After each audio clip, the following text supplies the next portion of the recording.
Welcome back to Straight Facts Monday morning. Hit the like button. Make sure you're subscribing. Big news, big stories ahead of pre-season starting today. Clubs are returning. Big transfers are happening. Arsenal, the deal is done according to reports in Portugal. Victor Gyokeres will be an Arsenal player going into next season. We're going to be delving into that story with the panel, with yourselves. Plus, we're looking at what are Man United now going to do. The reports were always we wanted Gyokeres after Delap as two strikers we have not got this summer. What's our next move? We're looking at Chelsea, who seemingly were looking at Mohamed Kudus, but have been rejected according to multiple reports, including one from Fabrizio Romano for Tottenham by Mohamed Kudus. We're going into that story and what it means for Spurs. We're also going to look at other Arsenal deals as well. Eze, Madueke, what these things look like. But panel this morning, we've got Jords with us. We've got Jamie and KJ is joining us again, just like last Monday. Morning, gentlemen. How are you all? Yeah, very well. Good. Enjoying life. You know, what is football transfers? What is football? You know, just out here living life with friends and family. It's been good.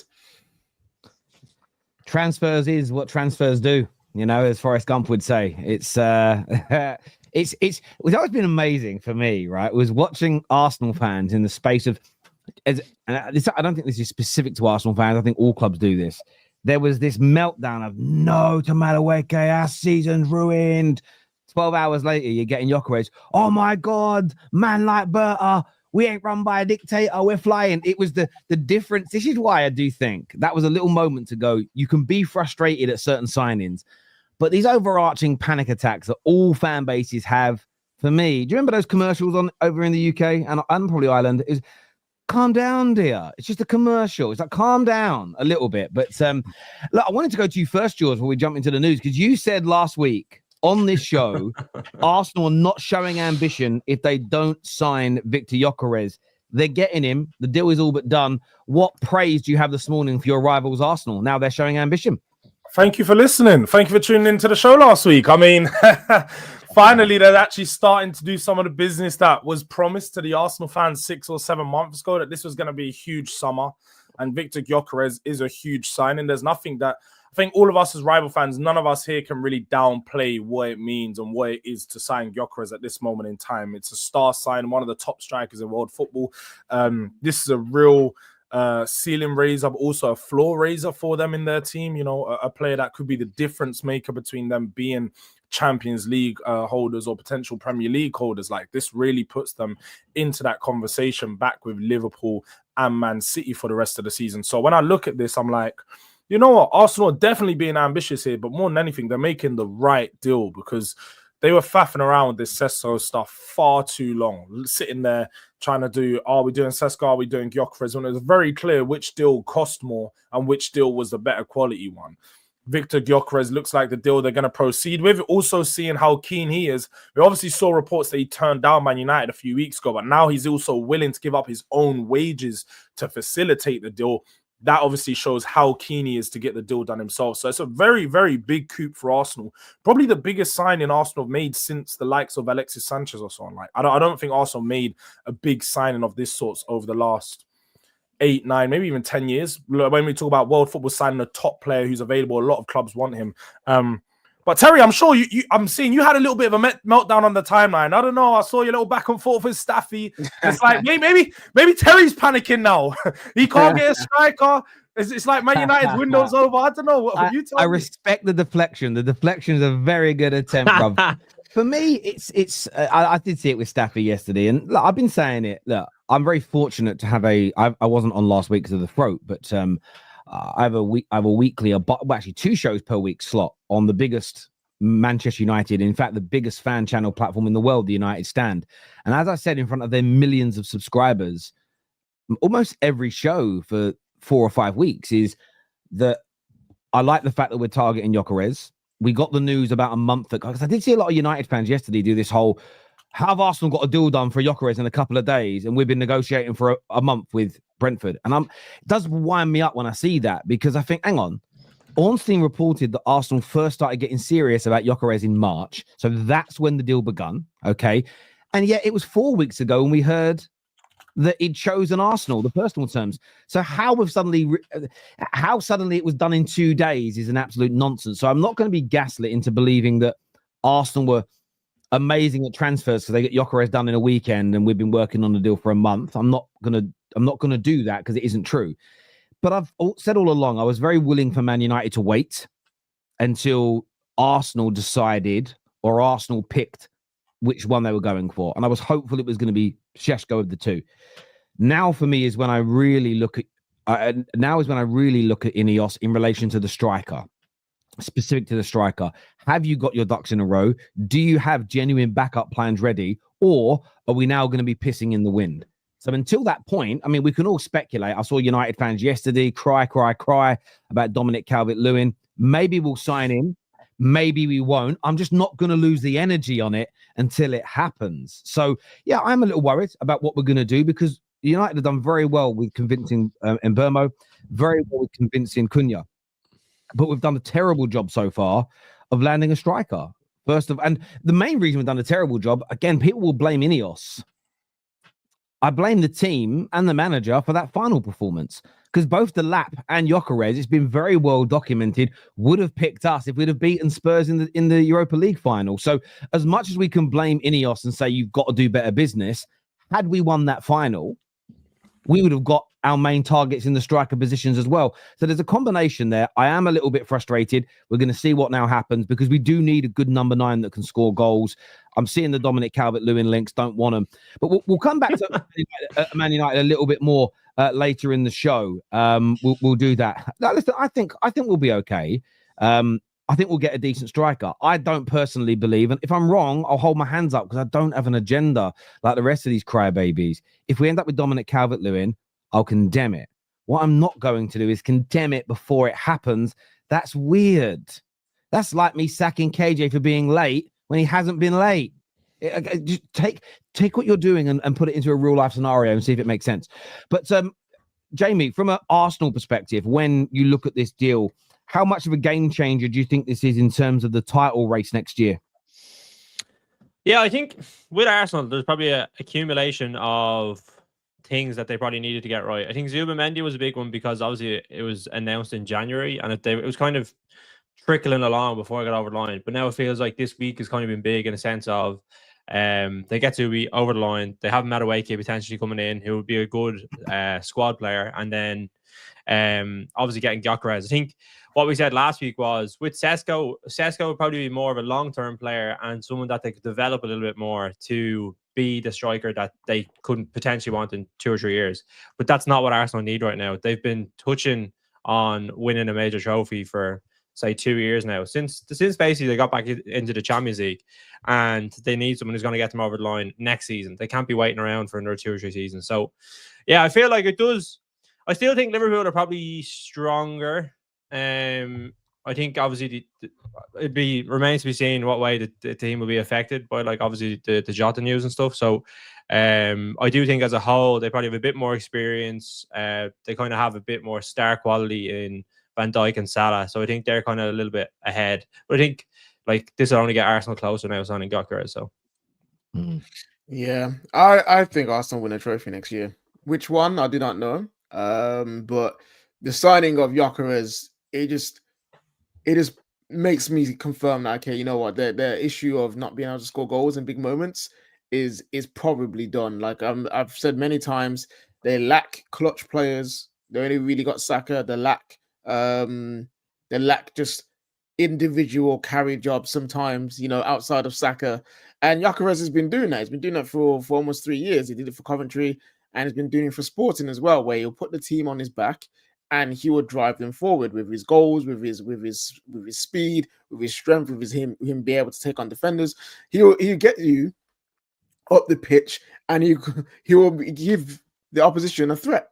And Arsenal have lacked that over the last couple of years, where yes, going forward, they can score a lot of goals, but like in moments of need, there's not been that step up, barring, as I keep saying, Saka, because he would be the guy to bring up a moment. But sometimes Odegaard will go missing. Sometimes Martinelli will go missing. Trossard will go missing. Like all these, their forward players, Havertz would miss chances. So Gyokeres fills that void, and And yeah, I just see that as an indication of them securing a trophy. Let's just say it this way: if Arsenal do not win a trophy this next season, it is actually all on Arteta, because I don't know much more he needs now. If they get an Eze, if they get a Rodrigo as well on top of Gyokeres, the only man you can look to is Arteta for them not winning trophies. And so it's a big season for them. But Arsenal have done what they needed to do, which is address an issue,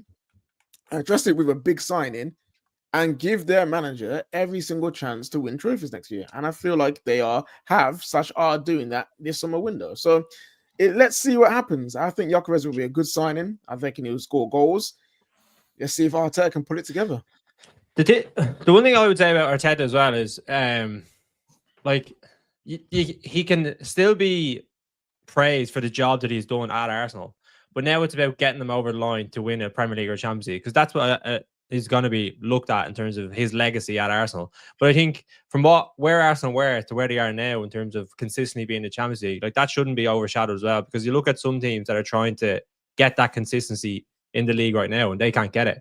But I think, yeah, like, you're bringing in, you're probably going to spend the guts of like 250 million this summer. Like, you need to be going all out to win the Premier League. Otherwise, like, naturally, you're going to bring in someone that's going to be able to get the job done. Yo, Jords, I got a question for you as a rival. Is winning a Carabao Cup or FA Cup enough for Arteta? Because Arsenal fans have been saying they just need to win a trophy, right? Well, some of them have. Some others are saying they need to win Champions League, Premier League. But other Arsenal fans are saying he just needs a trophy for me and he's fine and he can stay another season. Is the FA Cup and Carabao Cup enough with someone like Gyokeres, if they get Eze, if they get Rodrigo, with that squad that they've got? Is that enough to say, Arteta, you can stay? I would say as an Arsenal fan, probably not, or even as a rival fan, I'd say no, innit? Like, I don't think that is the case. I think he's been brought in and he's have this investment that he's had over the last couple of years to win the league or win the Champions League. That's Arsenal's aspirations. They need to win a major trophy. To come so close but so far, so many years, and not get over the line, it leads you to believe that he's just got a problem with getting the job done.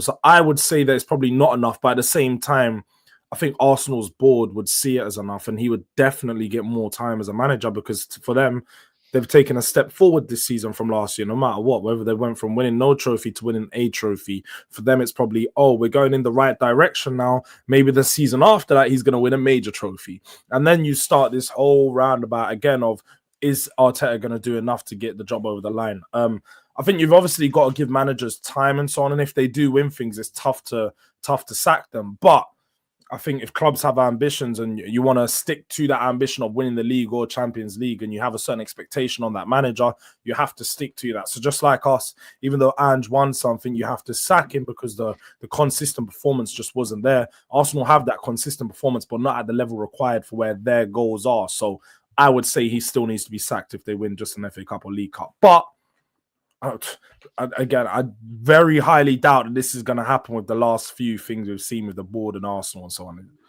Very highly unlikely. Well, I think what's interesting about it is, and it's a good point you made there, I think a League Cup could be enough. It depends on the performances in the league and the Champions League. And we all know context matters. And wouldn't have been sacked if you came 5th last year and won the Europa League as an example. So context is key. The idea, you won a trophy and sacked a manager, that's horrendous. You can't forget your league form and the fact he's been at the club 2 years, had 400 million spent. You've always got to apply that context. And I think that the one thing I would say though about people being unsure whether they'll sack him, this is the same conversation that people were unsure whether or not Berta would have any power. And up until yesterday, when it was announced that it's got done, what I find so interesting is people that don't like Arteta, that want Arteta gone or don't rate him, whether you're an Arsenal fan or not. All summer it was, but essentially, Berta's going to have no power. Arteta will get what he wants. He has too much power at the club. It's going to be Sesko. We're doomed. Well, it's Gyokeres. So the catalyst that prompted that to be said has now been debunked. So what that really should do, if people are going to have honest, intellectually honest conversations now about this situation, is maybe Arteta's job, maybe his power isn't as high as people expect it to be, because the kind of the example you give to prove that power has now been debunked. And I don't necessarily think he can just walk through this season and not win trophies and not have a very good campaign. Not if they deliver what Fabrizio has been talking about. And that is one of the very best summers in Arsenal's history. They are looking at, we're going to get onto these stories later in the show, but they're looking at Eze. They're looking, of course, at Rodrigo. They will make a move and an approach for him when they come out of the World Club Cup. Noni Madueke is on the agenda. I know a lot of people are unhappy with that. But if they sign Gyokeres, Rodrigo, Eze, Madueke, Zubimendi, backups of Norgard and Kepa, I just don't believe that an investment of of in and around 250 to 300 million, I just don't think Berta and co are going to be okay with third and a League Cup or okay with no trophies. I think they will move him on if they do that. I think they will. And this is why Arsenal fans should be looking at this. It doesn't matter if you hate Arteta or you want to have his babies, right? And there are two spectrums to Arsenal fans that love him and hate him like that. Arsenal having a good summer, forget his rivals for a minute, whether you like it or hate it. It will put an end to this debate about Arteta. It really will. Whether he's good enough, whether he has too much power, whether Arsenal want to win trophies or they want to make top four. What they do with those players, if and when they pull it off, I think will tell us everything we need to know. There'll be if he comes third, wins no trophies, and they keep him, then we know they've got no ambition to win anything after spending that amount of money and still keeping him. So, yeah, look, it's going to be an interesting one as far as I can see. No to Noni. I hear you, bro. I hear you, especially at the prices that are being quoted. But that story's such an interesting one, in my personal opinion, because you've got the Chelsea side of the media pushing it'll be 50 to 60 million. I think Fabrizio said yesterday, Arsenal's valuation for the player is sort of chalk and cheese to what Chelsea want. He's not seen as a first teamer. He's seen as backup. So I don't see why a club, even Arsenal, when people say they're stupid, why anyone would pay £50 million for a backup winger. Doesn't the evidence suggest that they would, though? Because they signed Jesus for £45 million and he's been a backup ever since he's been there. Zinchenko as well. But he was more, he became a backup. Remember when they first signed him, he was the number one striker and he kept getting injured and injured. And then therefore they had to bring someone in and now he's a backup. So it wasn't like he came in for 45 to be a backup. He was their starter and then he got turned into that, which most teams, well, most fans want, right? You want to keep signing starters and your first 11 players become your bench players because you're getting better. So, go on. No, I wouldn't even say I think with Arsenal, what they have got wrong over the last few seasons is buying players to take them to that next level. Like they got those signings wrong. Like Jesus was assigned and Zinchenko. They were two players that were meant to come in, and Jesus especially was meant to be the striker to get them winning Premier Leagues, Champions Leagues. He didn't deliver. Then they went out to go Havertz. He hasn't been able to deliver. And now they're going out and signing Gyokeres. So they have actually got those signings wrong. And I know that was obviously with Edu now, but I think they're in a situation where even from a board's perspective, like they have to get it right. You know what I mean? They have to back them and Arteta has to go out and deliver, because I think otherwise the pressure from the fans, from the pressure outside of Arsenal will always be heavy because of where they are now and they haven't won a major trophy. But internally then that will just kick off more. And yeah, I just think some of their signings haven't been right and they need to get this one right. And I think that's why Gyokeres is probably the best option out there right now to take them over the line. Yeah, look, I've said it all along with the Madueke deal, and I'll stand on this. If it's 50 million, 60 million, I don't even care if it's a backup, it's a bad deal. The money matters. I don't want to hear any of this bullshit about, oh, it's not my money just spent. By the way, welcome to everyone who's joined us from the United stand. We appreciate you all being here today. Everyone get the like button hit, please. That would be amazing. The money matters. I see a lot of, I'm not an accountant. I don't care about the money. The people that have said that for weeks, just pay the asking price for Gyokeres. It's not my money. They suddenly care about the money being spent on Noni. They'll say, 20 million backup, I'm happy. Not 50 million. But I thought the money didn't matter. Of course it matters. Because if they spend 60 million on him, that eats into the budget for somebody else. So if you're going to get him as a backup, a full 4/5 choice, you've got to get him at the right price, in my personal opinion. You know what's strange about the reports, though, that I find? Sorry, because let's have it right. Like, I feel like if Arsenal have agreed personal terms with him, I feel like they would know that there's a level of value that they would have to agree with Chelsea to be at. I've got the feeling that Arsenal are willing to pay the money that Chelsea have quoted in and around. We obviously know there's a difference in valuation. But Madueke was signed for what, 28.5, maybe 32 million. He was in around that like 28 to 35 million range when he joined, with add-ons included. Arsenal obviously knew that within the 2 years that he signed since Chelsea, he's got a bit older, but he's still a young player. I think he's only 23. He's not necessarily got worse. You could say he's improved, and now he's got Premier League football under his belt. Arsenal would be expected to pay in and around 40 million for him, regardless of whether he's like a backup or not, type of thing, because that's just the value of where he's at. And he's an England international. He's become. And I get that. I do get that. I think the Madueke deal, I get why Arsenal fans are frustrated with it. They've bought a number of duds from Chelsea. There's also the funding element. There's reports that have just come out that Chelsea need to sell between now and the start of the Champions League. They've got to raise 60 million in sales. Otherwise, they'll face further sanctions. So there is this element, and I get it from a fan point of view, that there are other players in the world that can do what Noni Madueke does. He isn't ultra special. But giving Chelsea even 40 million, you're really helping them in their endeavours to avoid. So there is that double. You kind of, and all of our clubs have done this, by the way. Man United buying Mason Mount, he's done nothing for us, barring a good 20 minutes in a semi-final of Europe, which was great.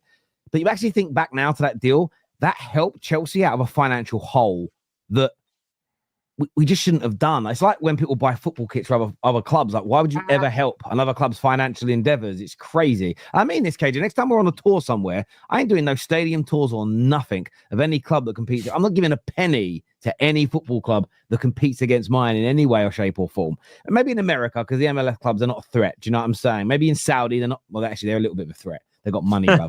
But they don't need your money. No, they don't need. They don't need. They could be empty stadiums, and they're dropping 200 million pounds on players. They don't need my money. Yeah, where we're going, we're competing with nobody. You know what I mean? Relegation is on our doorstep. You know what I mean? I could buy any kit because we're not no one's rivals anymore, apparently. So. Yeah, look, the Noni Madueke deal is an interesting one for me, a real interesting one, which, look, we'll share it. Again, I'll say it all along. Put the money aside. If you get Noni Madueke alongside Gyokeres, Eze, and Rodrigo, I don't think in the grand scheme of things.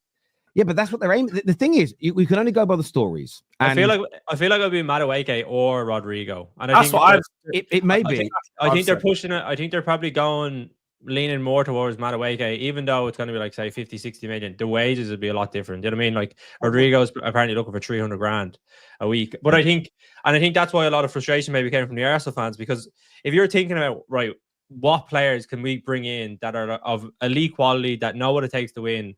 And then there was obviously talk of Rodrigo to start, and then it went to Madueke. Like, there'd be a lot of frustration from that. Do you know what I mean? And the thing is with that, Jamie, it didn't just go from Rodrigo to Madueke. It went from Rodrigo to Eze and Madueke. And that's what made me think they're looking at Eze because they can get Eze and Madueke for not a similar price range of Rodrigo. But when you talk about wage packet and so on, that will all come at a similar price range. So they're probably looking at getting... I just want to put this out there. What if they do actually sell Trossard and Martinelli? I think they might sell one. For the Rodrigo with the Madueke, no? No, I think they'll sell one. I feel like, I don't know. I think Martinelli and Trossard is an interesting one. I think Martinelli seems to always have, like, he has a little bit more in him, but I think Trossard is probably more effective. So it'll be up in the air which one actually stays, I think. But I think Martinelli's been there a good while now. He's only had probably a good 18 months. But like the last kind of 18 months has been poor. So I think Trossard's kind of stepped up and kind of taken that opportunity a little bit. Sometimes when Trossard's good off the bench, sometimes and then when he starts, he doesn't play well. It's a weird one. But I think, I think Rodrigo is, if they were to sign Rodrigo and Gyokeres and they had Saka on the right, then you're like, it's a whole different ball game. You look at Arsenal then. Yeah, no, I will say this as well. We've got Ant put this point. I hope Berta is using Noni like he did Sesko, and that's the one thing I'd say. Berta doesn't operate like Edu. No one really knows. In a real level, it could be both they're looking at. He could honestly only want one, but tell the media he wants both to work out a better price for. But do you get where I'm coming from? I think there's a beauty in it, and there's a frustration in the way Berta works. It's annoying because no one really knows how they're operating. A few super chats here. This will come back to earlier that says there are genuine links to Calvert-Lewin. just like Gyokeres, but you never cover him. Why is that? Well, this is the thing. It's a good challenge. I love that. I actually do love that. I'm questioning it too, Terry. How about that? So if you search the Football Terrace in the last month, Man United have twice in the media been linked to Zaire Emery. There's not a single video on the Football Terrace about it. So swiftly moving on, because I don't cover every story, what I look at is what's actually trending and what's got credibility. Calvert-Lewin has actually been mentioned on the show, and we will get into that in the United section. But what Fabrizio has told us this morning is, and this is why, again, United fans, keep your counsel. Dominic Calvert-Lewin has been offered to Man United, and I've seen responses. What the fuck are we doing as a club? Hang on a minute. Hang on. If Jords is walking down the street, right, and say he's in Thailand, okay, and a very special type. Oh, bloody hell. I know where this is going. Right? He's walking down the street in Thailand, and I'll go by their official name. A lady boy says, "Do you want to come and dance and jiggy jiggy with me?" If George says no, thank you, that's not my cup of tea, that doesn't make George anything. George ain't done anything wrong. He was approached. So that's how I view this. If Man United are doing the chasing, then okay, I'm going to call it out. But Dominic Calvert-Lewin has been offered to Man United. Why am I angry at my club for that? Please answer me why. What's George done wrong? George is just trying to go for a drink. He said yeah. But if we get Calvert-Lewin, that's what United are going to do. But that's it. And listen, Garcia, if we get him, and we're going to talk, the thing is, you've gone on, what you've done is you've done your load too early. That's another joke there. If you watch The Hangover, for me, it's like we're going to talk about it when we get to the United section. Oh, George, he ain't blushing, is he? He ain't run away because he's blushing. Oh, he got exposed. He got exposed. Like, oh no, it's going to come out. So yeah, my question back to you is: you don't say this about the Zaire Emery, and also you're the same guy that whenever I've mentioned Arsenal getting Gyokeres on here, you have consistently said it's bullshit and it won't happen. So I just wanted to point that out to you as well, my friend. That you used to say that that deal wouldn't happen either. So thank you for the super chat, though, brother. I appreciate that. Gyokeres is a level raiser, regardless of whether Arteta is the manager or not. That is what matters to me. Spot on. Arsenal fans should only really care about their squad getting better, and you can address Arteta being sacked or not later down the line. It would be, again, there'll be certain people. I haven't watched anybody's streams on this, so I don't know what they have or haven't said. So this isn't me taking shots, because I know a lot of you bitches out there like to try and create trouble in the YouTube world. If somebody is overly negative and has an agenda, if they turn Gyokeres into a negative, oh, it don't even matter though, because the manager will never go, then there's almost no point listening to their opinion, because they're not really going to tell you what they think about the player. They're just going to keep moaning. Maybe you like that. That's what you're into. Fair play to you. But yeah, for me, I think you're spot on, Tom. All the Arsenal fans who were frustrated with this transfer window should sign a formal apology, once again showing they were completely clueless. I mean, there are quite a few gooners now being exposed for like months of abusive tweets and TikToks and all sorts, like attacking journalists for even mentioning Gyokeres' name. Last weekend, I was on the borderline of death threats from Arsenal fans going, why are you spreading DiMarzio's lies that we will sign Gyokeres? Just for 6 days later, it to be happening. And that's there is an element of truth in that, my bro. That's just why I say we cover all the stories, we cover all angles. Some more than others, if they're trending or not. But there we go. I remember when everyone said we were getting Sesko. Now we are getting Madueke, not Rodrigo. Keep talking. We will be here for Rodrigo. Isn't that good? That'll also happen. Video will be made by me. I'm just letting you know. It's my birthday today. Will Man United get Mbeumo deal done for me as it's my birthday, or at least we need something done? Well, happy birthday, first of all, Adele. Happy birthday to you. Many, many happy returns. I hope you're doing very well. Thank you, Luke, for encouraging everybody to hit the like button. Tom's become a member today, so thank you very much indeed, brother. I appreciate that a lot. My first month done here. Many more coming. Thank you very much, JP. I appreciate you maintaining that membership here. It means a great deal to us. Bring in Eze and a top-class left winger, and we are winning the Premier League. Now, listen, Aaron, we're coming back to Arsenal later in the show to talk about Eze, the wide players, and everything else.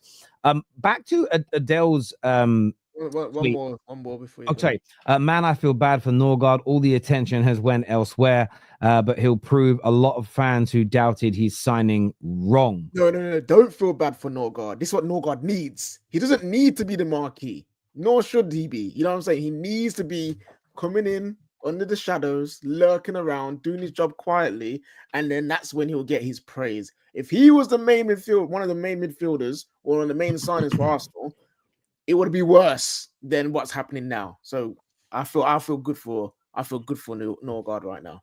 He can do his business quietly.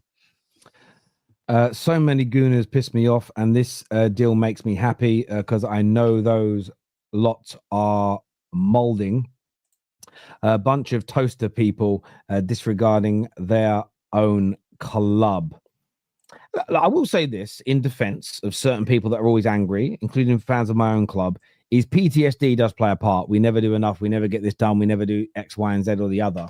The only thing, though, I do get frustrated with as a consumer of content of multiple clubs is when you see someone, whether they're a TikToker, Twitter, whatever it may be, moan. They get what they asked for, and then they find a way of a new angle to moan about it.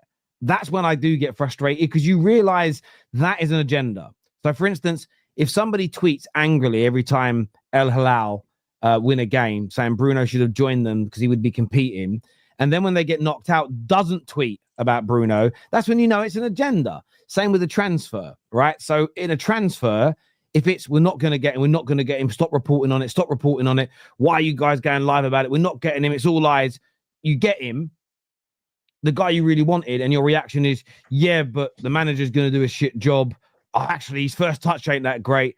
We're not going to win anyway. What's the point? If that's the reaction, my advice is just, it depends. If you enjoy watching someone with an agenda, watch it. If you don't, they've been exposed. Your point, KJ, a good point, KJ, big up is what Aya says here.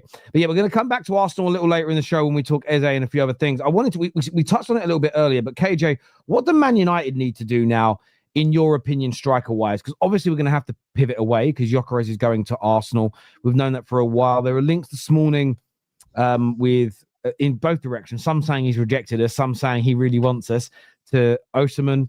There's obviously been the talks in recent weeks about Ollie Watkins. What do you think, mate? So I don't think Osimhen's happening. That hasn't been on the cards for a long time for Man United. Obviously, his head keeps popping up, but I've accepted the fact we're not signing Osimhen, so we can't go Osimhen. Ollie Watkins is doable, but would I want him for 60 million? No. 35 to 40 million on like a 2-year plus one on 150k per week. I could deal with that for a stopgap signing while we look for the next upcoming striker to be our guy. That's fine. I can deal with that. Hell to the no to Dominic Calvert-Lewin. You see that, brother? The my man is a fashion model before he's a footballer. He is a hospital patient before he's a footballer. I do not want Calvert-Lewin, nor do I believe Man United will sign Calvert-Lewin. We are not going to go anywhere near that, brother. Just because his agent is offering him out and he's pimping him out just to get a move, which is doing his job, and our name's been brought up, it doesn't magically mean that we're just going to magically sign him. When there's been reports saying, oh, Dominic Calvert-Lewin is on Man United's list, that could be a list of 100 people. And he could be number 100. So does that really mean that that's the next target we're going to get? Does it really mean we're going to go out and sign Dominic Calvert-Lewin on a free? No. So I don't think we're going to get Calvert-Lewin, nor do I want him. Man United, okay. So we can't go from our plan A, which was Delap, to plan B, which was Gyokeres, to plan C, which whoever. Say if plan C don't work, we can't go to plan D, E, or F. Because we've been doing that in the past and we end up with the squad that we've got. We need to potentially say, you know what? The striker market is not the greatest. We might have to look at other positions. So look at the midfield that we need to sort out, because that needs fixing. Go look at the wing-back position, which needs sorting, because we need that sorted. We have Konya, he's played up front for a long time. We'll have Mbeumo, who's experienced playing up front. We'll have Xerxes, who can play up front. That's 3 players that I see that, okay, cool, they can do a job for a year or 2 before we get the striker that we want. We need to sell Rasmus, obviously, because he's not good enough. And in terms of like the number 10s, we have Ahmad, we have Mount, we have Mainoo, we have Bruno. We have many players who can also play the wide 10. So it's not like we're going to be losing out on a wide 10 player if Cunha goes there or Mbeumo goes there. So Man United, if plan C is Ekitike, for example, which I wouldn't mind happen, and we can't get him, don't go for plan D. Don't go for Vlahovic if he's not in part of your plans. Don't go for Mawani if he's not part of your plans. Gonzalo Ramos, Watkins. Definitely don't go for Calvert-Lewin. Don't do all of that. Then go refocus and look at other areas of the pitch that need strengthening. Because we all know that Man United this summer won't be fixed. It was never going to be fixed. It was never going to be sorted out in one summer. So if you can't get one position and your top 3 targets aren't attainable, go to the next position and see what you can do.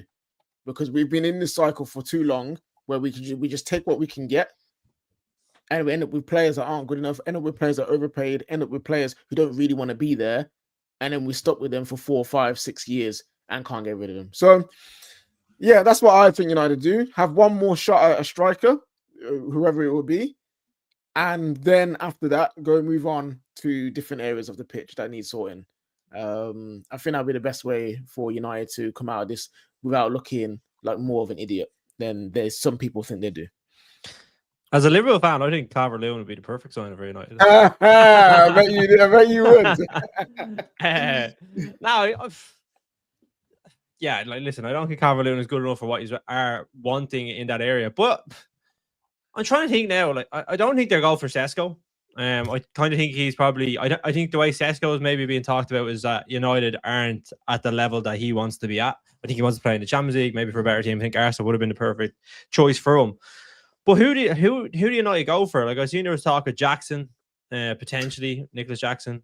But like, what other options will be out there that are realistic and that United could afford, and that want to go to United? Because like next season, what would be good for you? Like, what is the target for United next season? Like top 10, top half? Yeah, Europe. If we can get a Conference League or Europa League. Funny you say that, Jamie, because I was gonna say something along the same lines that beggars can't be choosers, KJ. Like, man's naming these big strikers like Osman, Ekitike, all these players that, respectfully, other big teams have been in for. And I'm not saying you're not a big team. I mean, at this moment in time, even Tottenham, I've had to have this realization sometimes when we're going for targets at the moment, we're not the most attractive.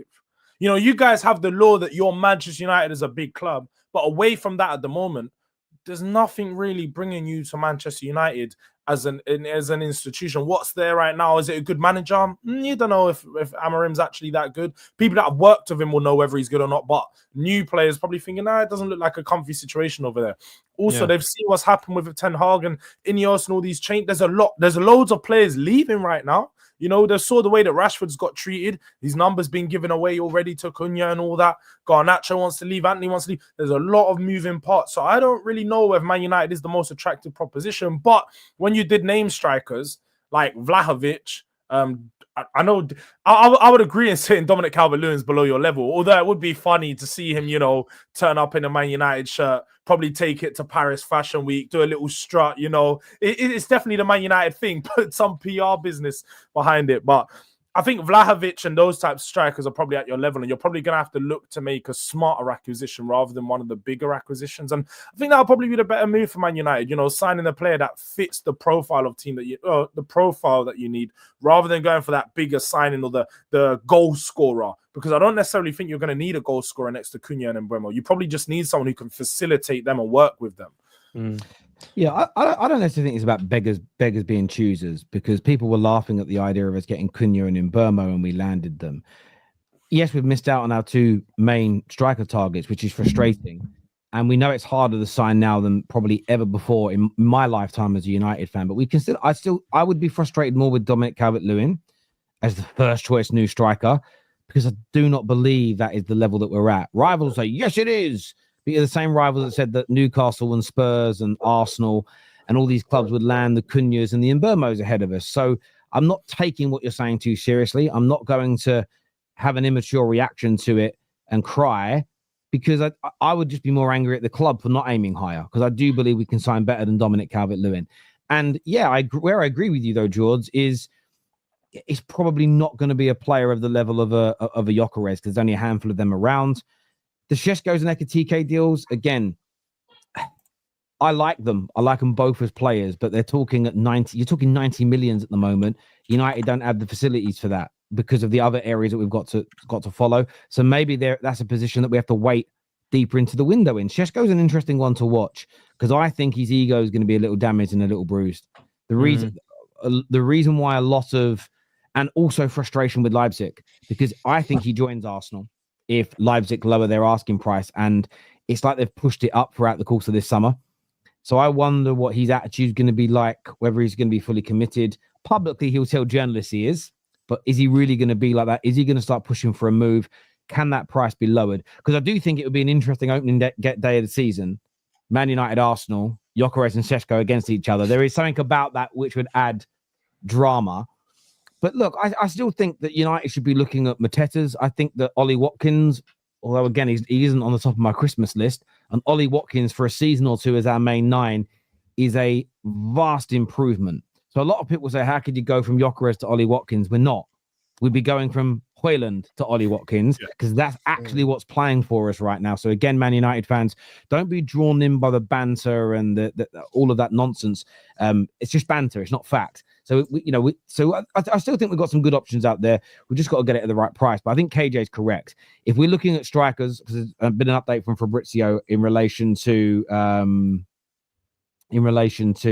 Mbeumo. It's not really an update. He's just saying that negotiations are still on, the deal's still on, the player still wants United. I'm like, we all knew this already. It's the structure.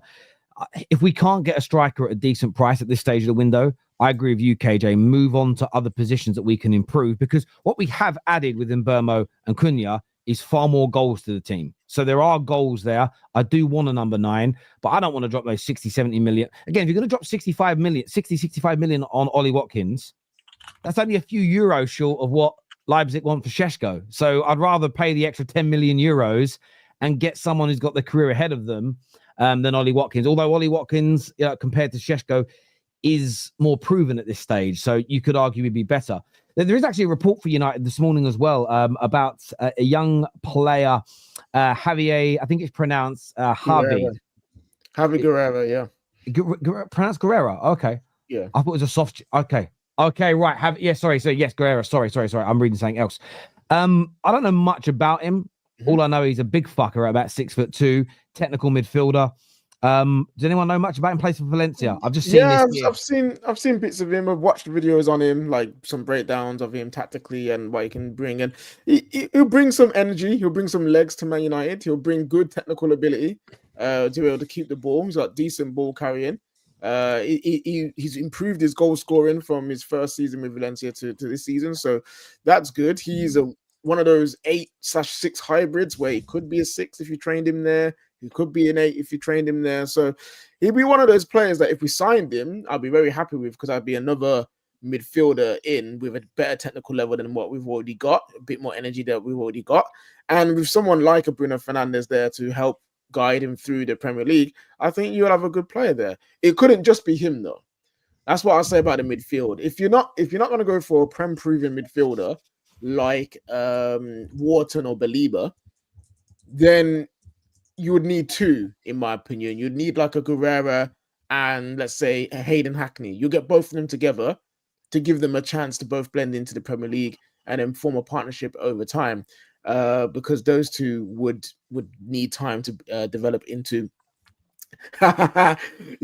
I'm not on White Scout. I don't use White Scout. You know what I mean? I just watch people's videos and tactical breakdowns and some highlights. I've not got White Scout yet. I'm not at Don's level yet. But no, I think he would be a good addition. He wouldn't be too expensive. He'd be young, fit the profile that we would want as a midfielder in going into the new season. It would just be he would need someone to come alongside him to join the team to help with that process. So yeah, if we got him and Hayden Hackney and someone else, that would be a dream for me anyway, for the midfield.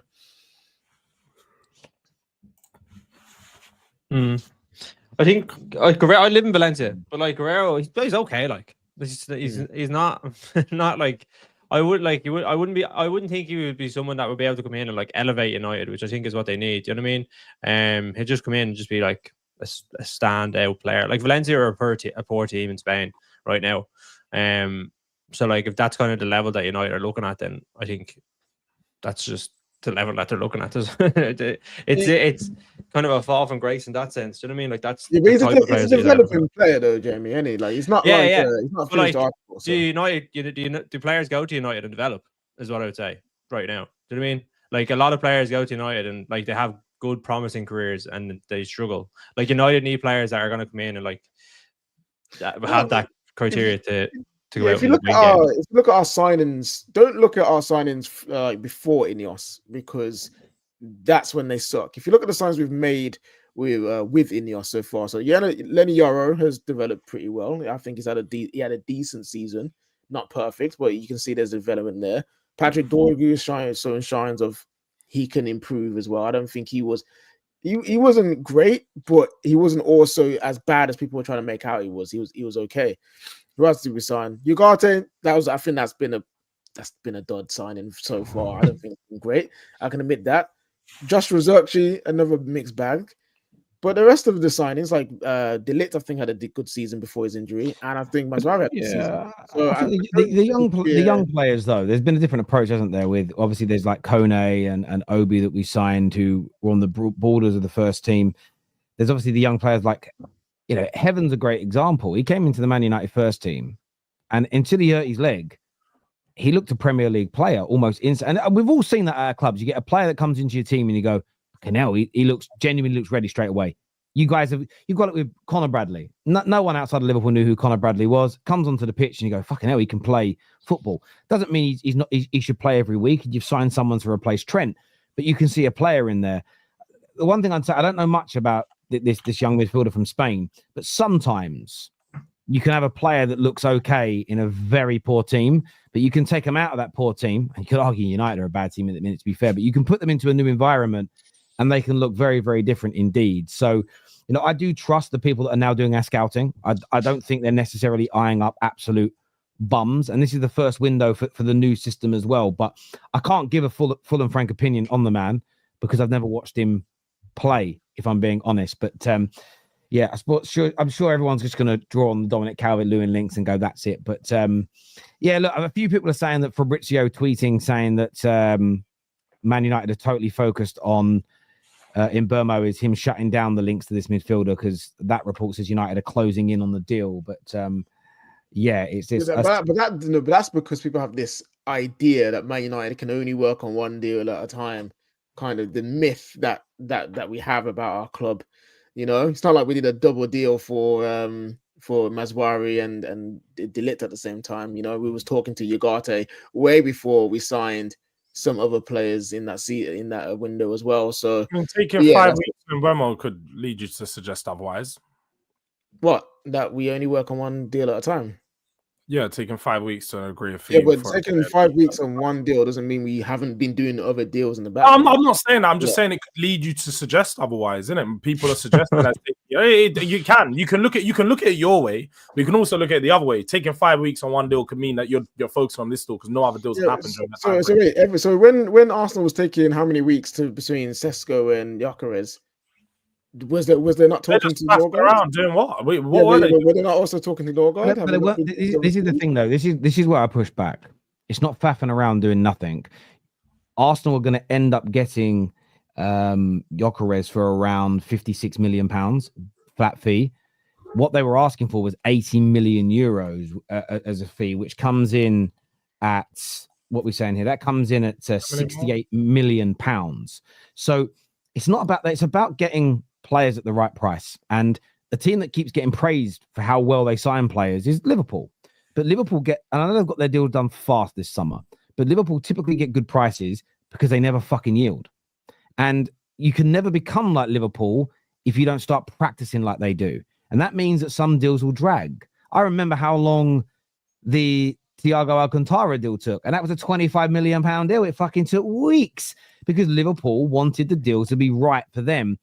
And they're notorious for getting deals done in great structures and in great and great payment terms. And Man United, the last week or so, according to Ben Jacobs, has been more about the payment structure. And I don't care if we're nitpicking over 2.5 million. I want us to win some of these battles, and we're not going to know in the short term. And I know fans just want to see the player holding the shirt, and I get that. But this is where I can't be a hypocrite. I have moaned for a decade about us rushing deals through, getting back. You know, the fact that we didn't just buy Maguire for too much. We fucking paid it all up front. And I can't tell you all. And some football fans don't care about this, but you must if you want to understand football. That is horrendous on every single level. We used up a mass amount of cash that we could have spent on other players to improve the team. And it's a weakness. Other clubs then know we can buy off them for cheap and sell for them for more money. And when you do that regularly, you run out of cash. You run out of money to spend on players, as opposed to Liverpool that could act early in a window because they were cash rich. One, they didn't spend last year, but two, they don't overspend by and large. They might buy some duds, but they're able to sell their duds for a fucking profit. At the end of the day, this is why I say to Man United fans, I know in the short term, we're all going to cry. Took too long. Not if we're reasserting over the course of 3, 4, 5 windows, some authority, some fucking respect. There were so many reports up to about 3 years ago that when United's delegates in the Woodward era would turn up to negotiations, people would laugh at them. Not bad expertise, bad understanding, always getting the better of them in these deals. For me, we're undoing 12 years of that level of malpractice. So as much as I understand why people want to see it get, for me, the worst way of fixing our club, and equally, I'm not going to be happy if we have a bad summer, but I also did say it would take 3 to 4 years to fix this squad. The idea it was going to be done in one summer was fucking delusional. But equally, we are not going to fix the club unless we start as we mean to go on. And that means every department. And I mean this, the gym's got to look clean. Everyone's office desk has got to be tidy, bins not overflowing. The food's got to be cooked and great in the canteen, right? The negotiations have got to be good and strong. We can't be getting screwed over and losing every battle. We can't be overpaying all the time and underselling all the time. Why? Because if every department of the club is run like shit, you can bet your fucking bottom dollar the football team on the pitch will be shit. You need to run everything. You go into successful companies, successful schools, successful families. I bet every house where the kids are really good, the mum and dad have good jobs. I bet you go in their house and beds are fucking made. I bet the house is tidy. I bet the fucking kitchen ain't overflowing with cutlery everywhere and dirty washing because the house is in order. It's run right. And that's the thing for me. Man United have got to run every department right. And I don't care if it's over 2 million quid. If this deal takes halfway into pre-season and he's missed all the training, it's a different conversation. But right now, am I crying about it? No, that doesn't mean we're not working on other deals for me personally. Terry is defending United taking over 10 years to buy Mbeumo for 70 million again. This is quality. Well, the thing is, if we end up paying over 70 million, then I'll say they got it wrong. But that's the whole point here. And I want you all to remember this super chat. And we're timestamping it, KJ, because we're clipping this up. We're timestamping it, right? Because again, the asking price that they first set, according to Fabrizio Romano, was 70 million pounds flat fee. So if we end up getting him for around 60 million base, and the structure's in our favor and we're happy, then we won the negotiation. And as long as it doesn't, and I'll say it again, as long as it isn't eating into weeks and weeks and weeks of our preseason preparation, I don't want us to lose these deals. The right profile first, the right deal second, the timing third to begin with. That is how we improve ourselves in the market in the long term. Start as you mean to go on, Manchester United. And people haven't cared about the negotiations for 10 years. They can't see this is one of the reasons why why do we always run out of money? Because you pricks want. I'll give you an example, Jimmy, right? I'm not calling you a prick. I'm just saying in general. I saw Man United fans a few weeks ago go, just pay Sancho off so he leaves. What, so we make no money and then we can't use him leaving to buy new players? How does that help the club? All that does is set a precedent to anyone who wants to leave. Let's dig our heels in. United will pay us off. They don't care about them losing money. I get what I want. Why would we ever do that? Why do that? I'd rather not sell the fucker. I'd rather not sell him and set a fucking standard than yield over and take it up the fucking Jaxie again. Come on. Come on now. I think the problem I would say with probably United right now is, and it's like what you're saying, Terry, they do need to almost bite the bullet, and like there's going to be a few painful lessons that they'll take from it. But the likes of like Garnacho, Rashford, Sancho, they're all sitting there and they're like, you know, I can just sit on my big wages, and I don't really. It doesn't really matter to me, especially with Sancho and Rashford. I think Garnacho's a little bit different because he's younger, but yeah, I like in the negotiations, as you said, Liverpool, when they come to the negotiation table, they're not messing around. They're like, this is the price that we're going to pay. We're not going to go any higher. And sometimes the structure might change. I think what United have just been, and teams just know now. United are just like, we can get whatever we want off United, and like we'll just hold out and they'll eventually pay it. I think the issue I would say that they're in now is because teams know they're obviously vulnerable. So say if Mbeumo didn't go through, then like say they walked away from the deal, like Brentford will know that, and that there'll be panic stations at United. Do you know what I mean? So they can kind of say, well, listen, you need to sign him more than we need to sell him.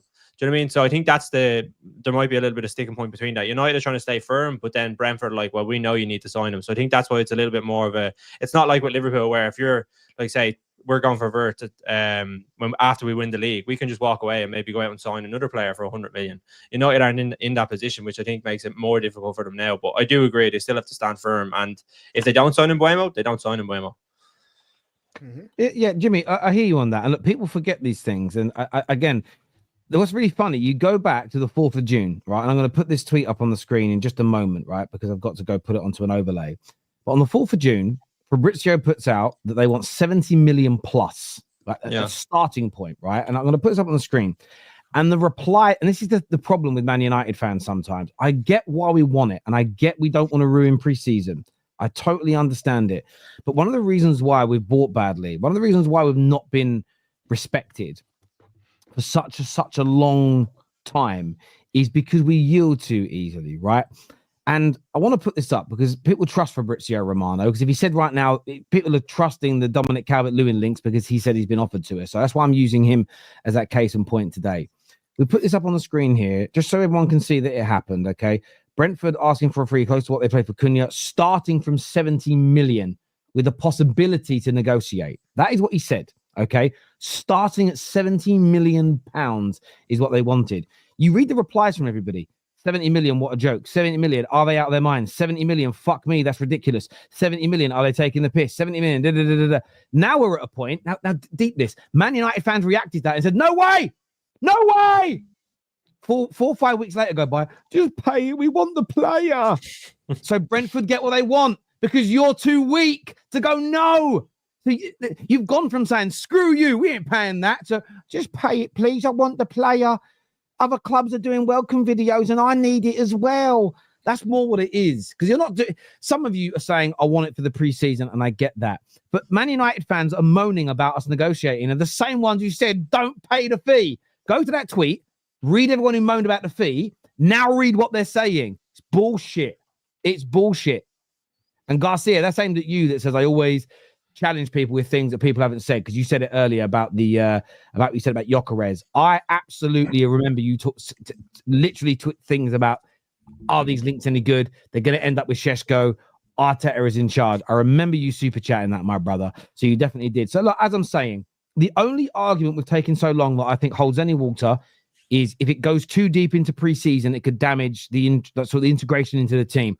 I agree. And if we get to the end of that first week of preseason, you may have to yield on the deal. But I still think what you've done is shown Brentford that you're not a pushover to a certain degree. Every Man United fan worth his salt said, do not pay their original asking price. Brentford, go back and read the original articles, are notoriously difficult negotiators. If we end up shaving money off and getting a good payment structure, we've done a good job. Fuck me. And to Jimmy's point, like, good negotiators set a time frame and move on. But who says this is not part of our time frame that we're okay with as negotiators? Like, negotiators don't go in and say, you know, I'm giving you 2 hours to respond and that's it. No, every negotiation is different and have a different time but frame. Don't you feel like as Man United, go on, Jords. I was just gonna say, don't you feel like as Man United fans, like, I feel like every year there's always a transfer saga that just goes on for so long with you guys. But like, that's because though. But the thing is, look at your club, Spurs, as an example. You haven't even signed anyone yet. But he was already at the club, right? The reason that your sagas haven't gone on so long is because everyone you've gone in for has rejected you up until this point. Right? But that's not the case. The reason our saga's gone on so long is because our manager hasn't actually had a day at training, so he can't assess his team, so he doesn't necessarily know what positions. Okay, but there's, and I don't know a smart Terry would say that, but Terry that's trying to score some points. He just says, I know if that isn't true, why that's bullshit is because you tried to sign players and they said no. So you didn't not try and sign players because you were waiting for preseason training. Mbeumo. Yeah, you also wanted Semenyo, and he signed a new deal at his club. But we wanted him, but to say that he rejected us is very different. Tottenham said that it was heavily reported that we wouldn't pay the fee that was required. Well, so you didn't. We rejected, or he rejected us, or we rejected him. Either way, right? But the thing is, you've tried to sign people, and it hasn't happened for you. You're now moving on to Kudus, which is moving quite quickly, but it's moving quickly because you've started it in July. You know, at the end of the day, Gyokeres wasn't a quick deal. They started the groundwork in March. So is that a quick deal or a long deal? That's the thing for me in these conversations. And again, if Man United don't have 3 new signings in by the start of the second week of preseason, I'm going to condemn the club. I've said it all along. Equally, though, I'm going to be more unhappy if we get bad deals, bad payment structures than the timings. So I'm consistent with it. I will criticize Ineos, but I've got to wait and see what things look like before I lose my mind. I really, really do. It'll look even worse if you do go like say 6 weeks, 8 months, and then end up paying the 70 million anyway. Like that will look. That is where I will be upset. And then I'll slam it, and then I'll rip into it and say we have not improved 110%. But I got to wait and see what it looks like. What I'm like getting frustrated with now, what I'm hearing from people is, oh, well, the asking price was always 60 million. Well, it wasn't always 60 million from the leading man. But this is a report from both Ornstein and Fabrizio, the 2 leading men. It was 70 million. So I don't get why suddenly as United fans we've gone from don't pay them to almost not even telling the full truth anymore. But I think what happened, we get lost in all the news and updates as well. That also doesn't help that every day you get an update, nothing's progressed. That always makes it feel longer. But look, we'll see what happens with that deal. I still think it's going to happen. Moving on from Manchester United, I wanted to talk about Chelsea and Tottenham next, boys, because Tottenham seemingly close to signing Mohamed Kudus. A big Chelsea account shared by Simon Phillips has said that Kudus wants Chelsea, but that doesn't seemingly look true right now, boys. No, it doesn't. I mean, if you're to believe all the reports that are out there, and like I said, the credible reports from the people that we actually believe, they say Kudus has prioritized Tottenham. He only wants Tottenham at this moment, and they did say at this moment in time. So obviously things could change within the next. If we do the Man United thing, we take 2 weeks on the deal. He might change his mind in that time frame. Who knows? But at this moment, it's true. It's true. He does only want Tottenham. You're right, because you came back in for Mbeumo and he rejected you for the second time in the summer. That's true. Yeah. I mean, it's fair to say. But again, we move on, and like you did highlight earlier. Yeah. Like the one thing about me is I don't get too sold on one player. I think the one thing is what people do in these transfer windows. You get sold on one player and it's like only this player can improve off. If we don't get this player, our transfer window is a failure. When I looked at all the positions and players that we were looking at, I'm just like, oh, Semenyo, Mbeumo, Eze, Kudus, all these types of players. I'm happy with all these targets. It's not like you're dropping down. These are all at similar levels. They're all similar players. Maybe Mbeumo's a step ahead of most of them, but when I look at these, I'm happy with all those players. Kudus being one of my favorite ones. I feel like he's got that real star factor that Spurs have missed. Some people are going to point to his last season at West Ham. I look at that last season and just say, look, when you don't want to be at a club, you're not necessarily going to perform the best. You're not going to put in your best effort levels. And also when you've been played out of position for the whole season, under 2 bad managers, then I think you can look at those reasons as to why he didn't perform where he was needed.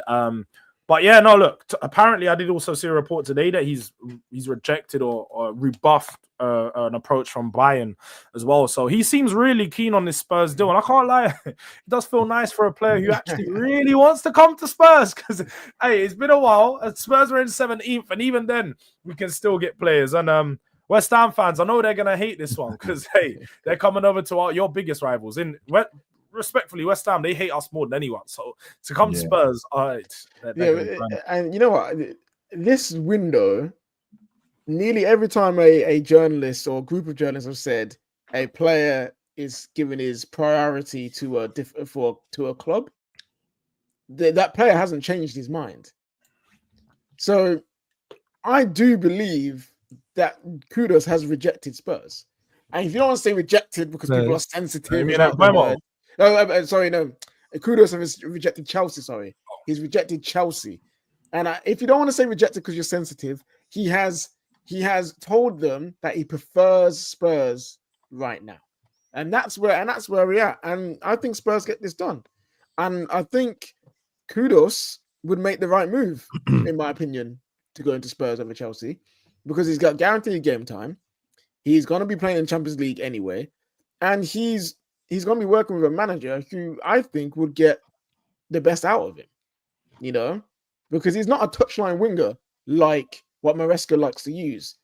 He's more of that inside forward, inside 10 kind of player. He can play the 10, he can play right wing. And I think I think Frank, who's very adaptable, he knows to get the best qualities out of his players, will do the same with Kudus. So I do think he's making the right decision. And I'm not surprised that he has prioritized a move to Spurs over Chelsea, where his game time would probably be limited because he would be behind Pedro Neto and he'll be behind Cole Palmer. Yeah, and then they've obviously signed João Pedro, Gittins. Delap is obviously in there as well. Yeah, I think Kudus to Spurs is good. I think similar to what you're saying, like with Thomas Frank. I think he's one of my favorite managers in the league because I think what he does with players to kind of to come into a team to get them playing to like a really high level. That's what I think with Mbeumo as well. I think he was playing at a high level, and like, will he be able to consistently show that at United? I think that's something that like might be a question mark when he initially goes in, because I think he's just he gets so much out of his players, and I think that's what Amorim will have to do with Mbeumo. But I just think from Kudus' point of view, I think last season he didn't hit the heights of the season before, and I think him moving to a team like Spurs, where he'll obviously take that next step up, he'll play in the Champions League, and he'll be under a manager that will like help him learn a lot. I think that's like only good from his point of view. So rejecting Chelsea and going to Spurs would be the right move for him, in my opinion. Yeah, and I always suggested that this would be the right move. Like you said there, KJ, he's not going to be the first option at Chelsea. And I think like Chelsea have put themselves in a position where they've consistently signed more and more players. He's going to look at it and be like, oh, Chelsea have spent 50 odd million on Esteval. He's supposed to be coming in and being the next right winger or the next future right winger. So why are they going to buy me? And then I'm going to be competing with these likes of players. I have one bad game. I'm out of the team for 3 or 4 games. I have to have a good 20 minutes on the pitch to work myself back. Like it's a whole different scenarios to go in Tottenham and probably being guaranteed, look, your competition's Brennan Johnson. You're probably going to play over Brennan Johnson. You go there, you make this your role. You can put the team on your back and you can become the main player for Tottenham. This is going to be a marquee signing for us. So I think you're looking at 2 very different scenarios when going to Chelsea and going to Tottenham. And I think he's made the better option and the better choice, to be fair. Yeah, it's an excellent, so all banter aside, it's an excellent signing for Tottenham. It really is. And I think that I see a lot of West Ham fans coping so hard with this. They're doing the whole, we're getting X amount of money for a player that scored less goals. I saw some less goals, and I don't know, he mentioned Fornals or something like this, whatever it was. He's mentioning all these players that have flopped and he's got less goals. And it's like you really are missing the kind of the crux of this, that Kudus just lost the will to play for your football club. He lost the will. I think he was sold something that they didn't deliver. I think he's going to be an excellent signing for Spurs. I really, especially with Thomas Frank and the balance that he's going to bring to Spurs next season. I think even a lot of Spurs' current squad that people have written off are going to look so much better next year, that there's a balance to the way you play. And I think you'll also play within your means, which is so important. I think people don't understand how important it is to play within your means sometimes, to play within your sort of wheelhouse, what you've got, get the best from what you've got. And Thomas Frank's, for me, one of the best in the Premier League at doing that. But yeah, Mohamed Kudus is great. I understand. I agree with you, Jords. I understand why he's rejecting a move to Chelsea, because you've got Cole Palmer that plays in his best position. They've just dropped loads of money on Gittins, as an example. They've got Neto, and they're also looking at other players. Will they get rid of Madueke? We don't know. It's a lot harder pathway. Kudus walks straight into your first team, in my personal opinion.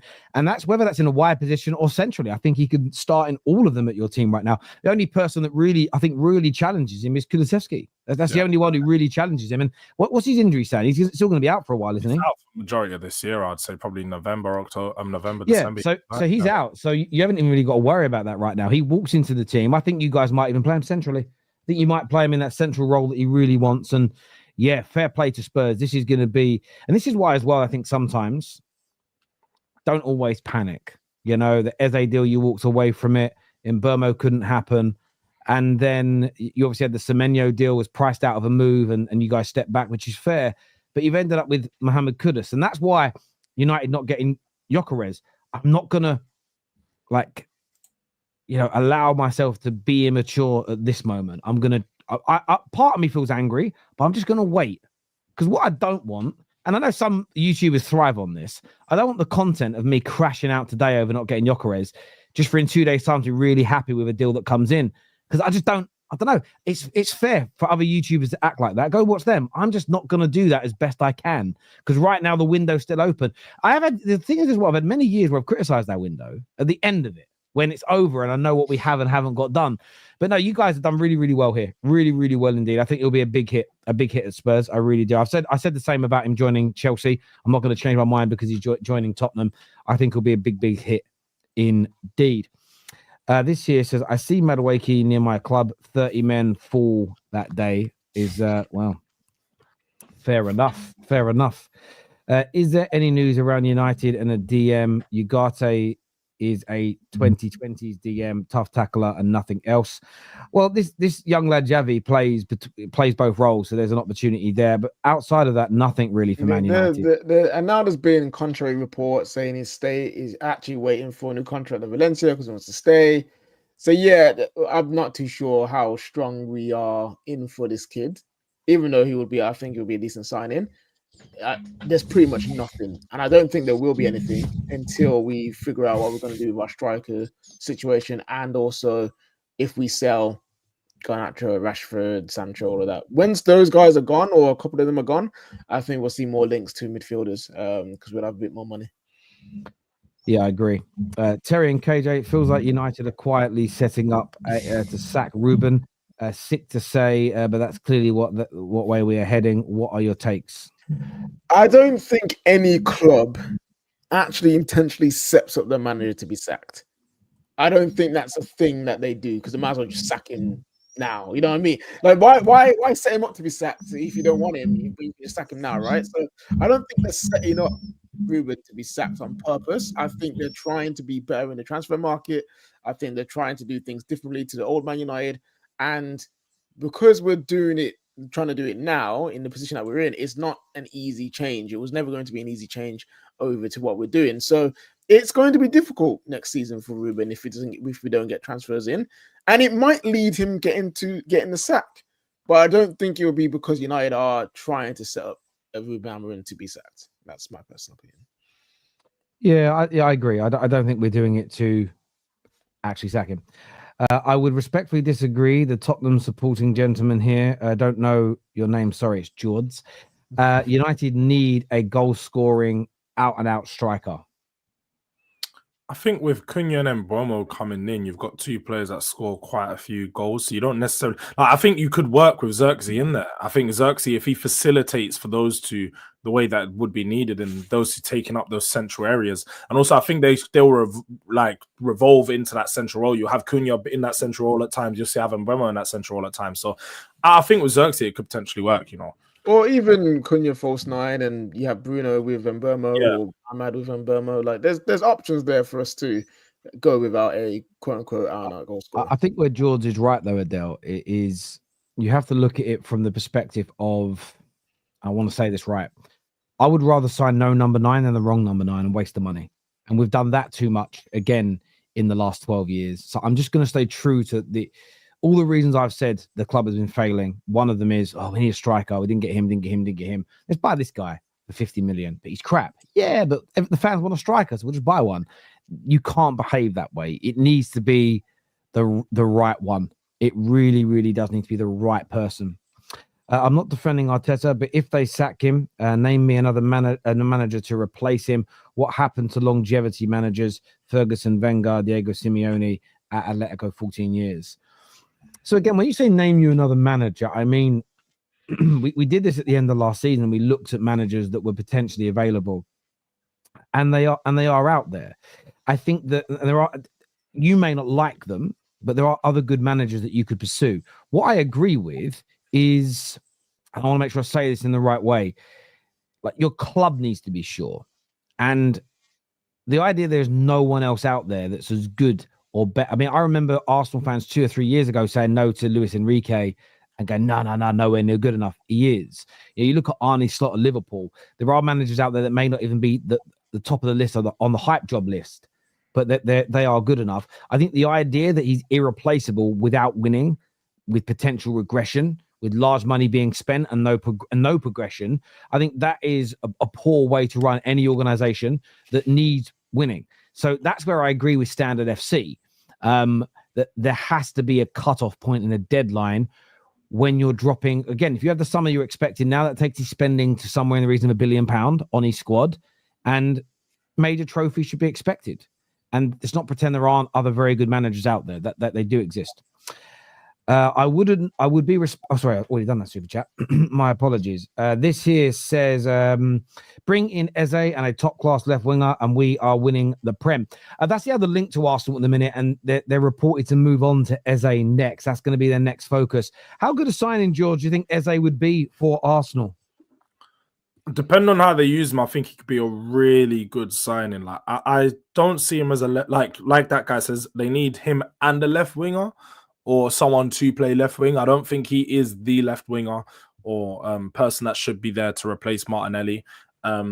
I think he'll be a very, very good signing, and what Arsenal need is someone to come into that number 10 role and be a bit more of a maverick. I think Odegaard's been good at times, but far too often he hesitates to pull the trigger on the edge of the box, whether that's on the right pass or on the shot.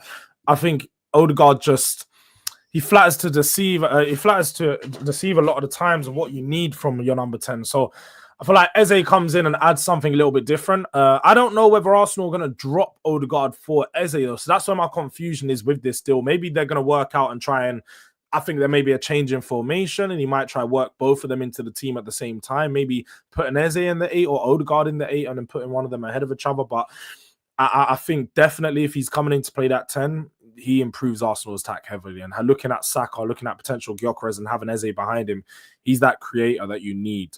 He's going to be big step up from the likes of Trossard, Havertz playing in the 10 last season. I think one of the big critics last year as well, or one of the frustrations from Arsenal fans, was that Odegaard didn't really have anyone pushing him. So I think if you were to bring in Eze, at least that helps with that situation where if you're not performing, you're going to be replaced, or you're not going to be in the starting lineup. Do you know what I mean? Because they can rotate a little bit more. Because he came back from his injury and he was shocking. You know what I mean? If they had even half of the player that he was the season before, then they at least would have been a little bit closer to Liverpool come the end of the season. But he was terrible from when he came back from his injury. And there's a lot of talk from Arsenal fans that are saying they actually prefer Odegaard to be like an 8, more of a deep line player who helps set the tempo and build up the play. And then what he needs in front of him are the more of the mavericks, the more of the guys who are willing to take risks while he keeps the ball and does what he does well. So Odegaard's a very interesting case. Like for me, he's a very talented player, very silky, very, very good on the ball. But then he just lacks that cutting edge for me to make him a top player, where he does take games into his own hands and does things that will make Arsenal go over the line. Him being the captain at times, for me, he doesn't feel like a captain personally at times, where it's like, right, now you need to rise and drag the team through. And he doesn't do that enough for me. So I think bringing Eze in would be a good good thing for Odegaard, because he could be pushed. But also maybe in certain games, in certain situations, you have Eze and Odegaard on the pitch, because you need to break down a low block and they can work together to make things happen. You're on mute. I've seen a lot of Arsenal fans do the whole he won't oust Odegaard, etc. He can. Odegaard's a very good player, and I know he's the captain, but I don't put him into that category of Roy Keane's, John Terry's, Tony Adams of this world, where you have a captain, Harry Kane at Spurs, where Gerrard at Liverpool, where you just know that.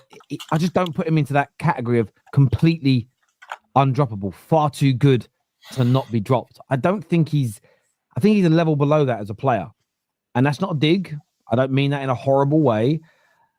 I kind of mean this as a compliment to Arsenal, is that I think Eze could come in and raise those levels. And that's what you should be aiming for. I don't think any Arsenal fan, in hand on heart, looks at Odegaard and thinks one of the very best attacking midfield players in the world. He's very good, but I think he's in that category below.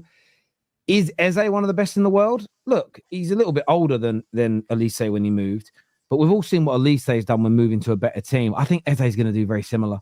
I think Eze will leave Palace, and again, surrounded by better quality players, better strikers, better wingers, better midfielders around him.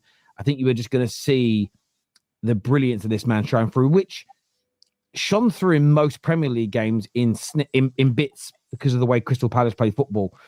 I just think Eze's, I think he's a level. I think he's potentially on the same level in terms of technical ability and everything else, but it's that killer instinct, that the goals. What he did in the semi-final and the final of the FA Cup as an example, I don't see Odegaard doing that, least of all for a weaker team.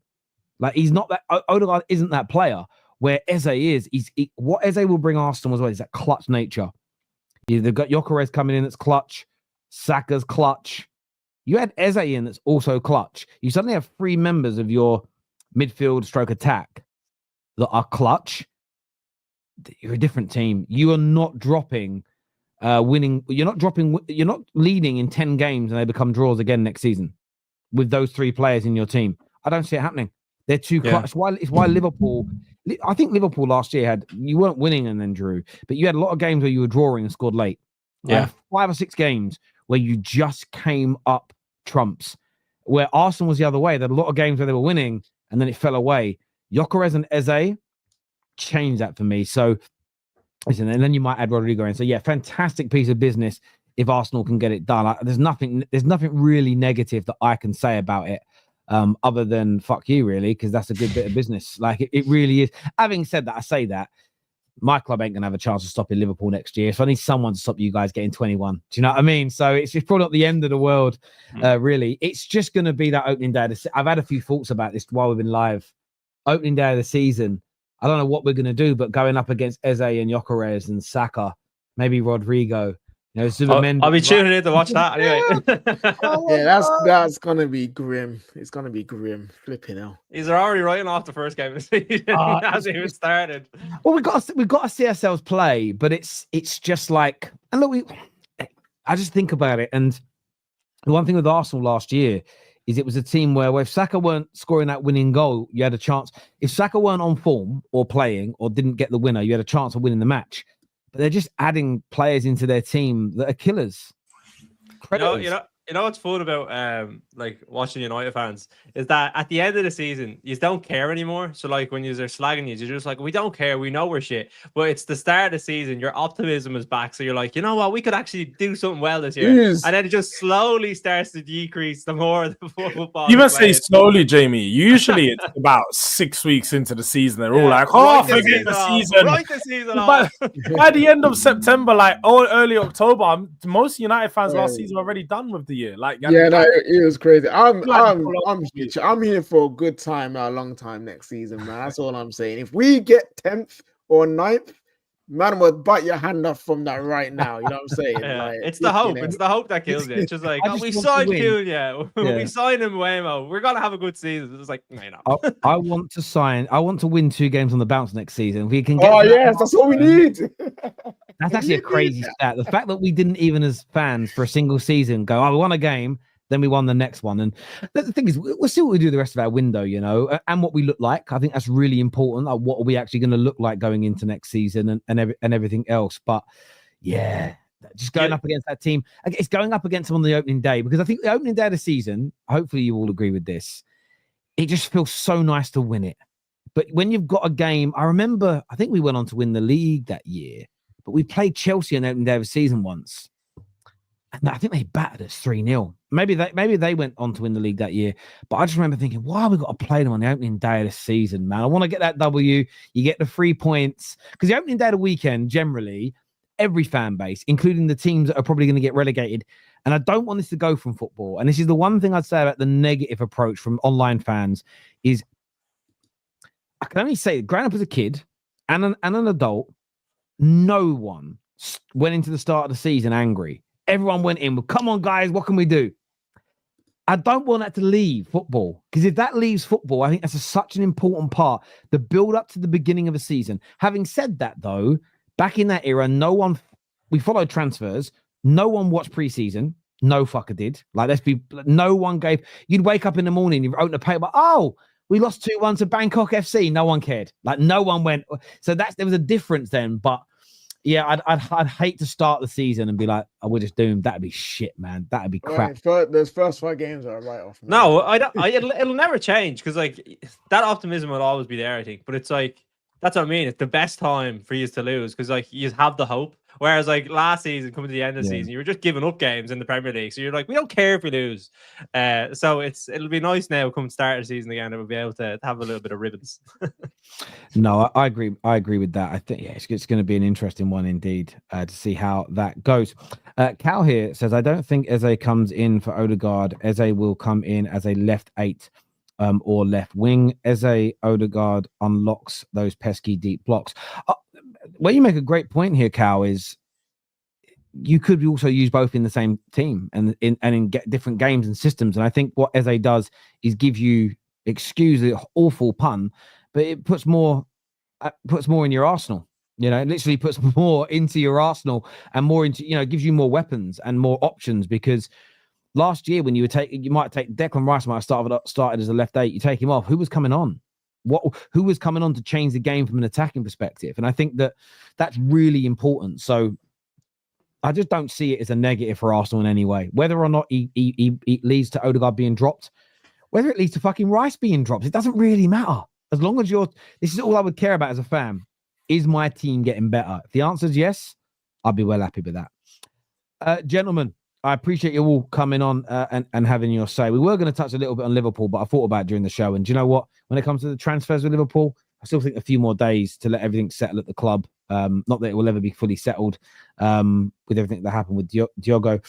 Zane's come back here and said, I think Arsenal are looking at Eze as somehow he can also play left wing. The Rodrigo deal would now be complicated with Bayern missing out on Williams and with Musiala out. They will definitely get a left winger. Yeah, that's true. They may go in for him, but there's talk that Musiala is only going to be out for 4 months. Yeah. Really good considering. Yeah, very, very good.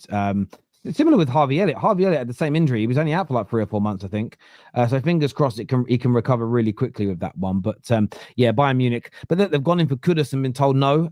So they are looking. But whether they're going to go, Rodrigo might go there. But the left wing options open. That is definitely one to look at. There's talk that PSG have gone in for him as well. But I don't see. I mean, he's very good, but they've got Kvaratskhelia. I don't see why that would even happen. But that's just me. Listen, I want to thank every single person who's tuned into the show this morning. Jamie and Jords, let everyone know where they can find you, please. Yeah, just YouTube, the football story. Yeah, over there. Catch me on Durag Diaries, man. I'll be going live at 2:00 if you want to join me for more Kudus stuff. Yeah. Get that done. This is going to redirect you to Footy Judge Mo's channel, so go and support my brother over there. We're back at 5 p.m. UK time today for the Top 6 show. But until next time, thank you all. And of course, KJ, we'll find him on the Football Terrace. And take care. Goodbye. God bless. And we'll see you all again very, very soon. Peace.